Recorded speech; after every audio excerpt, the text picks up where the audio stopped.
বলিউডের বেস্ট কয়েকটা under rated ছবি এই বছর, যেগুলোর কাছ থেকে কোনো এক্সপেকটেশন ছিল না, খুব কম বাজেটের সিনেমা কিন্তু ম্যাসিভ হিট দিয়েছে এবং মানুষকে নাড়া দিয়ে গেছে সিনেমাগুলো। এবং সবার প্রথম সেই লিস্টে আসছে 12th ফেল। অসাধারণ একটা সিনেমা। এবছর রাজকুমার হিরানি বিনোদ চোপড়ার সাথে আটগাঁট বাঁধেনি, কারণ রাজকুমার হিরানির সঞ্জুর আগে অবধি সমস্ত সিনেমাই কিন্তু বিনোদ চোপড়ার সঙ্গে আটগাঁট বেঁধে।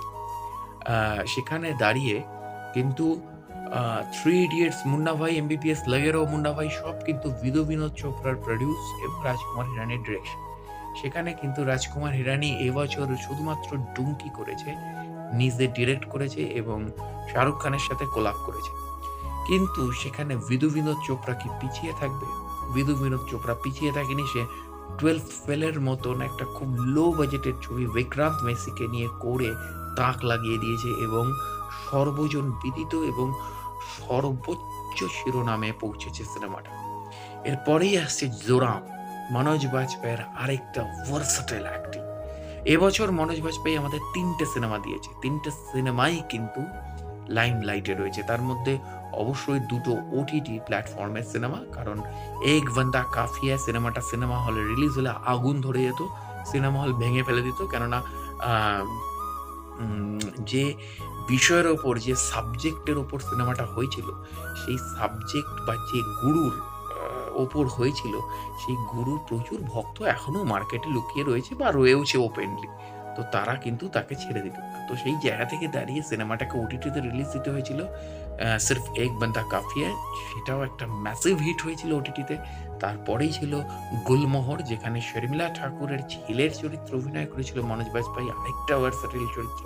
তারপরে এলো জোরাম, এবং এই জায়গা থেকে দাঁড়িয়ে এই 3টে ছবি খুব আন্ডাররেটেড ছবি ছিল, কম বাজেট ছিল কিন্তু ম্যাসিভ হিট দিয়েছে এই ছবিগুলো। এরপর আসছে অবশ্যই টিভিসির সন্দীপ ভাইয়া। অসামান্য একটা সিনেমা, অসামান্য সিনেমা। যারা দেখেননি তারা অবশ্যই দেখে নিন। এরপরে আসছে আফওয়া নিয়ে আমার রিভিউ করা আছে, আপনারা দেখে নেবেন। এই প্রত্যেকটা সিনেমারই ইন্ডিভিজুয়াল রিভিউ আমার চ্যানেলে রয়েছে। তবুও বছরের সেরা সিনেমার তালিকা বানাতে গিয়ে এইসব সিনেমাগুলো চলে আসছে। অবশ্যই আফওয়া দেখুন। আফওয়া প্রত্যেকটা ভারতবাসীর এই মুহূর্তে দেখা উচিত, কেননা ভারতবর্ষে এই ধরনের ঘটনাগুলো চলছে।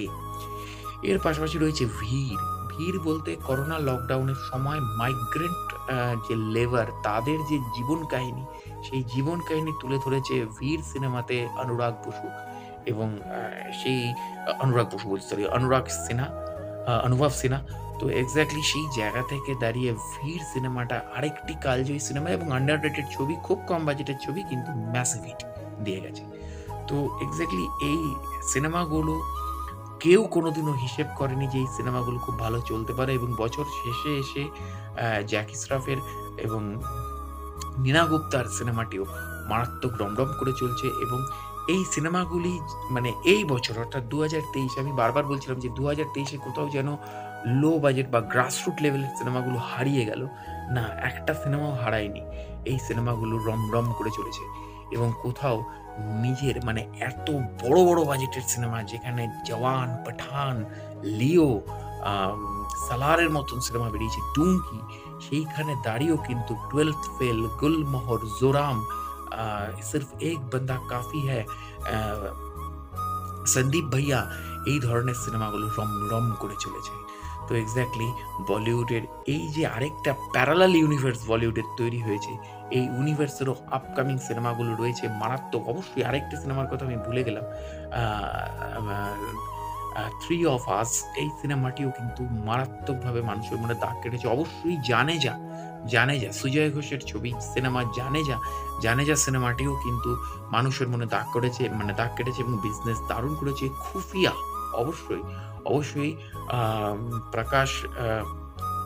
অবশ্যই বিশাল ভারদ্বাজের খুফিয়া সিনেমাটিও আমার ইন্ডিভিজুয়াল রিভিউ করা আছে, ইন্ডিভিজুয়াল রিভিউগুলোও দেখে নিতে পারবেন। এই সিনেমাটিও কিন্তু মারাত্মকভাবে মানুষের মনে দাগ কেটেছে। তো অবশ্যই 2023-এর আন্ডাররেটেড বলিউড সিনেমা, যেগুলো এক্সপেকটেশনহীনভাবেই মারাত্মক বিজনেস করেছে এবং মারাত্মক বাণিজ্য সফল এবং মারাত্মকভাবে মানুষের মনে দাগ কেটেছে, সেই সিনেমাগুলোর তালিকা করতে বসলে অবশ্যই নাম্বার 1 12th ফেল, অর্থাৎ যে উচ্চ মাধ্যমিক ফেল করেছে এই প্রেক্ষাপটের গল্প 12th ফেল।